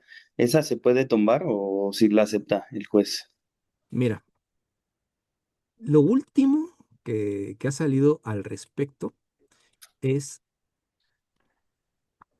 la jurisprudencia, eh, y de aquí, te lo menciono porque de aquí se puede agarrar, ¿no? Ujú, 20-25-607. Esta. Prórroga para la inversión complementaria. En el proceso penal acusatorio no puede otorgarse una vez que se haya alcanzado los límites máximos, o sea, los 6 meses, para el efecto del 321. Pero no le hagas mucho caso a eso. Vete a la justificación. Dice, el cierre de la investigación complementaria, como es tu caso, no supone la pérdida de oportunidad para que la defensa ofrezca datos de prueba ni para que combata los cobran en la fase de investigación inicial, pues la audiencia intermedia tiene como objeto el ofrecimiento y la admisión de los medios de prueba, así como la depuración de los hechos controvertidos que serán materia de juicio oral, según lo dispone el 334 y tiene derecho al descubrimiento probatorio 337. Aquí, la celebración de la audiencia intermedia en la cual la defensa ofrecerá sus medios y podrá combatir los del Ministerio Público y la víctima como coadyuvante misma que concluirá con la decisión del juez sobre los medios de prueba que se ventilarán a juicio oral. Porque precisamente las fases siguientes a la investigación complementaria permitirán que la defensa ofrezca datos de prueba y combata los que se han aportado. ¿Qué te dice esto? La etapa intermedia tiene bueno, la fase intermedia tiene dos etapas, la escrita y la oral. En la fase escrita, el MP manda su acusación, te corre en traslado. 3 días después tiene la coadyuvancia para el asesor jurídico y la víctima para constituirse en coadyuvancia. Y luego de ahí te dan 10 días para que tú hagas el escrito del 340 que es la contestación de la acusación. O sea, esa etapa es escrita. Ahí va a haber un planteamiento. Y esos escritos se llevan a la etapa oral de la intermedia. ¿Qué es lo que te dice esta jurisprudencia? Que aunque algo que ha pasado mucho, que el defensor anterior no contestó la acusación, entonces llega como defensa pasiva en ese momento el imputado. No llega con nada y tiene toda la acusación encima del mundo. Entonces, esta jurisprudencia te da chance de que tú como defensor, en la etapa oral, ofrezcas los medios de prueba que quieres meter y los verbalices, aunque no exista el escrito del 340. O hay un escrito del 340 y aparte son 5 pruebas y aparte quieres meter la prueba 6, 7 y 8 y la verbalizas, previo traslado a las partes. ¿Por qué te menciono esto? Porque el artículo 20, apartado A, fracción quinta de la Constitución te dice igualdad de armas. La asesoría jurídica puede tomar esta jurisprudencia y decir, si el defensor puede, porque yo no, y hacerla extensiva. Ese es un primer argumento con el que te pueden salir. El segundo argumento con el que te pueden salir es, eh, ¿sí? ¿Alguien habló? Hubo una reforma al Código Nacional, y que de hecho escribí un artículo al respecto, que hay que fue una reforma que se quedó corta, pero reformaron en el 26 de enero de 2024 el artículo 467. Estos es el catálogo de resoluciones de juez de control apelables y añadieron la 11ª. Esta, la fracción 11ª te dice que puedes apelar las que excluyan algún medio de prueba o lo admitan cuando no cumpla con los requisitos legales, es decir, en tu supuesto, que fue ofertada fuera del término de la investigación complementaria por la asesoría jurídica una pericial en psicología. Está fuera de los términos del código. O sean ofrecidas fuera del término procesal correspondiente, como es tu caso, y no tengan carácter de superveniente. Ya vimos, analizamos qué es una prueba superveniente. Es algo de lo que no se tenía conocimiento. Entonces aquí aplica el supuesto de la asesoría jurídica. Tenemos que ofrece una pericial fuera del término procesal, no es superveniente, porque ya, o sea, se sabe que se iba a dar, y esté debidamente justificada, por ahí te los puedes agarrar. Oye, por qué no la ofreciste antes? ¿Por qué no la ofreciste en tiempo? Por ahí te puedes agarrar. Ahora, pensando en contrario sensu, o sea, si tú puedes apelar, tú como asesor jurídico que está ofreciendo una prueba extemporánea, no superveniente, extemporánea, si tú puedes apelar que no te la admitieron, en contrario, un razonamiento en contrario sensu quiere decir que sí tienes chance de hacerlo, ¿no? O sea, una interpretación contrario sensu del 467 fracción décimo primera es que sí puedes ofrecer prueba, cualquier parte, MP, defensa, asesor, fuera del término. Eso es lo que puede decir. Ahora, ¿qué es lo que tienes que decir tú para que no se la acepten? Pues es que está fuera del término, porque aquí el juez de control las puede excluir. Él puede apelar esa exclusión, sí, en términos del 467 fracción décimo primera, pero tú puedes alegar y ganar ese round en el sentido de que se acabó la complementaria, no hubo descubrimiento en su momento y ahorita quiere venir. Y por si te saca la 2025-607, perdón, pero esa jurisprudencia solamente aplica para la defensa, no para la asesoría jurídica. O sea, son los argumentos que podrías dar, ¿no? Ok, maestro, muchas gracias. No, ¿de qué? A ver, tenemos dos preguntas en el chat. Maestro, buenas noches. Sí, buenas noches. Oiga, disculpe una pregunta. Solo tengo una duda breve en cuanto al 357 que mencionó hace rato con la compañera Ajá. sobre cuando se incorporan ya a juicio en contravención al código adjetivo. Ujú. Es un caso de que se ofreció una prueba como evidencia material, pero eran documentales, era la reproducción de un video, de unos videos de C5 y C4. Ok. Pero sí se incorporó y en su momento no se opuso la defensa. Entonces, ahorita en alegatos, bueno, ya se va a cerrar el debate y ya se van a presentar alegatos de clausura. En ese momento sería, como está dentro del juicio, que sería el momento correcto para que posteriormente se vaya al amparo, se podría hacer valer justamente esta circunstancia que fue incorporación que contravino al código y que le reste valor probatorio. ¿A eso se refería hace rato igual? En ese caso, Es que ¿correcto? el 357 no le resta valor, pero lo anula. No, ok. ¿Sería solicitar la anulación entonces ya incorporado en alegato de clausura? Ujú. Mira, Porque ya se, ya, ya, ajá. mira, el 357 es similar, si tú te das cuenta en la teoría de las nulidades, al 346, pero aplicado a etapa de juicio. Si tú logras acreditar a través del contrainterrogatorio que esa prueba no fue incorporada conforme las disposiciones del código, entonces puedes plantear esta cuestión en alegatos de clausura y hacer referencia al 357 para que no se le dé ningún valor. Ahí habría que ver cómo se desarrolló esa prueba.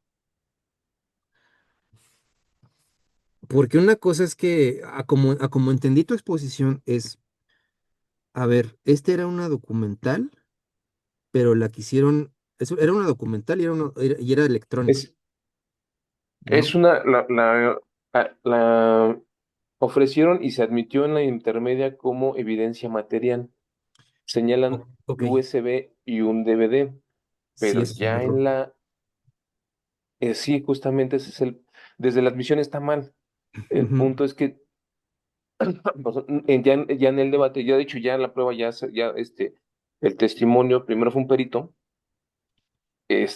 primero se desahogó el tema de la pericial y posteriormente, en días después, al cerrar justamente el debate, y ya incorporan justamente, pero admitidas como evidencia material, pero se incorporan como documentales. Ok. O sea, sí hubo reproducción del video y justamente pues ya formó parte de la audiencia.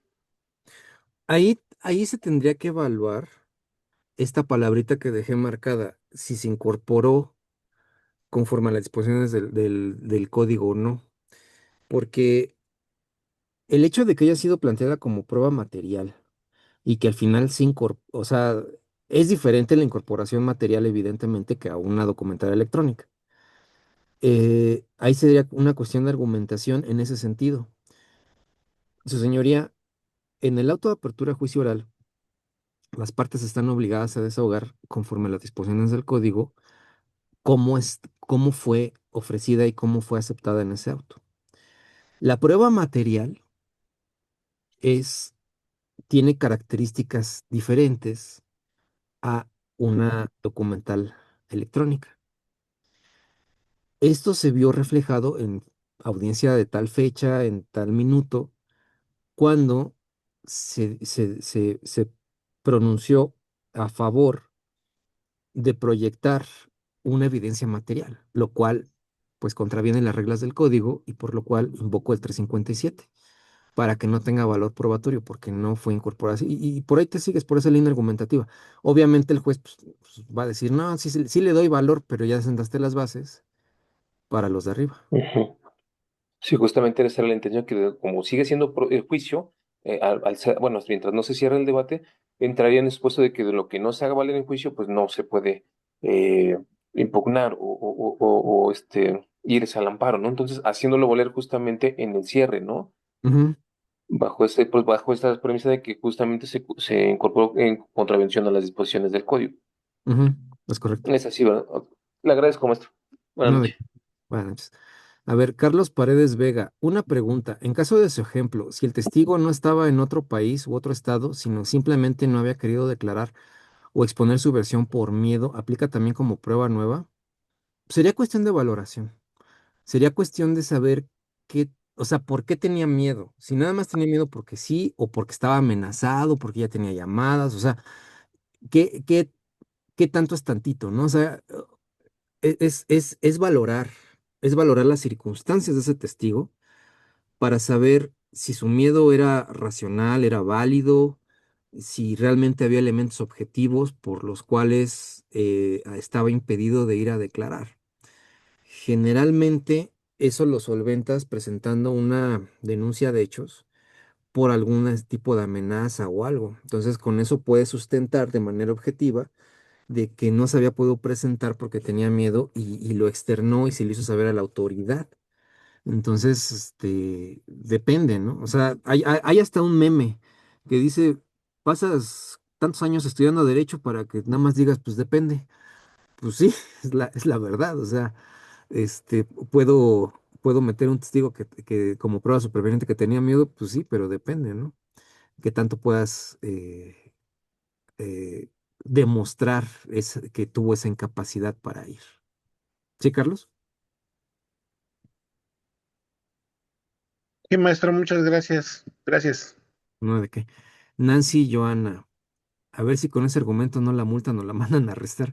Ah, supongo que era cuando era el juez del bienestar, ¿no? Bueno, a ver, vamos a cerrar esta sesión con el 173 apartado B, fracción decimoctava, que fue lo que estamos planteando hace como una hora. A ver, esta es la ley de amparo.